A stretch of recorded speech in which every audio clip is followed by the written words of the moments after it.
Hey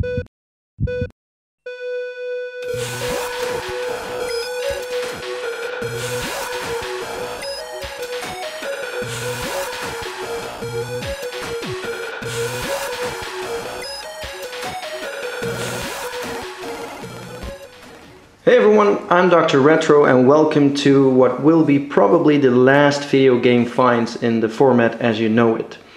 The reason for this is that my life has taken a lot of turns lately. I'm now a doctor, really a doctor, and it takes a lot of time, and also I decided to stop reselling video games. So I'm just a collector again, not just a collector and a reseller.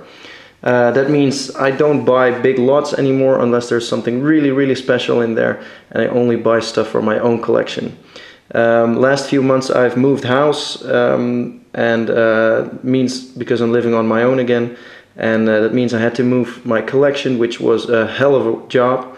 I have two new collection rooms now, which I will show you a video of course, before the end of 2014. That's for sure.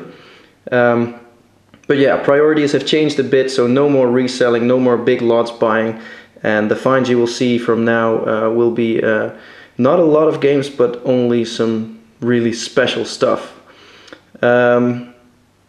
I have 5 games here today, and these 5 are all very special. Special to me personally, or special to anyone that's a collector. Also coming in this week is the Assassin's Creed Unity, the most deluxe version from the Ubisoft store, which I will do an unboxing of later this week. I expect it in this Wednesday or Thursday, so that would be up pretty soon. So first up are 2 big box PC games. Well, big, they're not really big, but they are big box, or at least boxed. First one is Dizzy, Prince of the Yoke Folk, and this is a really old school platforming game that I had as a kid. And it was really hard, or at least for me it was really hard. I never got really far. And this is the 5.25 and 3.5 inch floppy version. And then there's Michael Jackson Moonwalker for the PC, which I didn't know existed. There's an Amiga version apparently, which I also wasn't aware of, and it's different from the Sega Mega Drive version that I played as a kid, because as you can see here, these gameplay shots don't look anything like the gameplay shots that I know from the Mega Drive game. I heard it's a horrible game. Well, yeah, duh. The original Moonwalker for me is pure nostalgia, because a good game, it's not a good game. But yeah, Michael Jackson, I was a fan of him as a kid in the 90s, and love his music, still do. And the Moonwalker movie is, from one point of view it's horrible, from the other point of view it's great, but mostly horrible. And the game has a nostalgic value for me, so that's the reason for buying it. Then something that came in that I've been waiting for over a year. Ordered this in October 2013, and October 2014 it came in. Nightmare Busters for the Super Nintendo. It's a game that was a ROM only game that never got released, and that now got a release on the Super Nintendo. Has some really nice sprites, 6 levels of gameplay, not super hard, but definitely not easy.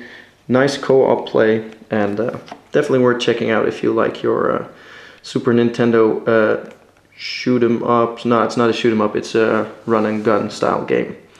Normally I don't collect these type of games, but for some reason the gameplay videos got me intrigued and made me order it. So the 2 last games are things I honestly didn't think I'd ever own.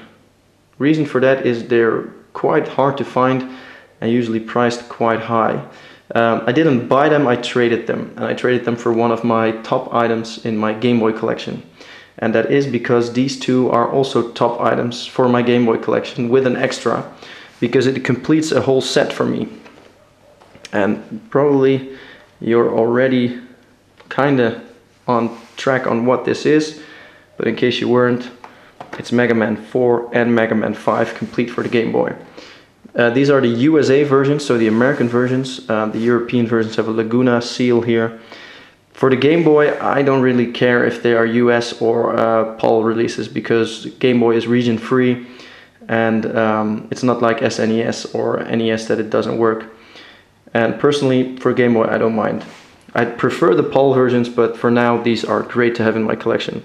They're both in really good shape, complete, and as you can see, this one was either printed in Canada or sold in France, because it has a sticker with French text over there.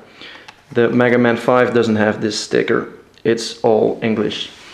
These two make my Game Boy collection complete, or at least my Mega Man Game Boy collection. And since I already have all NES, SNES and other Mega Man core games, so not all the Battle Station Network, Online Link, whatever versions there are out there, I now have Mega Man 1 through 5 on Game Boy, 1 through 6 on NES, X1, X2, X3, 7 on Super Nintendo, and all the other X's on all the platforms, including PC.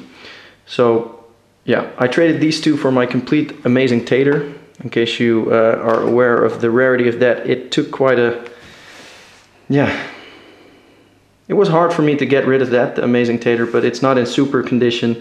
The game doesn't hold any nostalgic value for me, which Mega Man does, and that's the reason for me for trading that away. I probably will never have an Amazing Tater again, but yeah, sometimes you gotta make choices in life. So that was it for this week. Like I said, this is probably the last weekly finds video you will see in a while.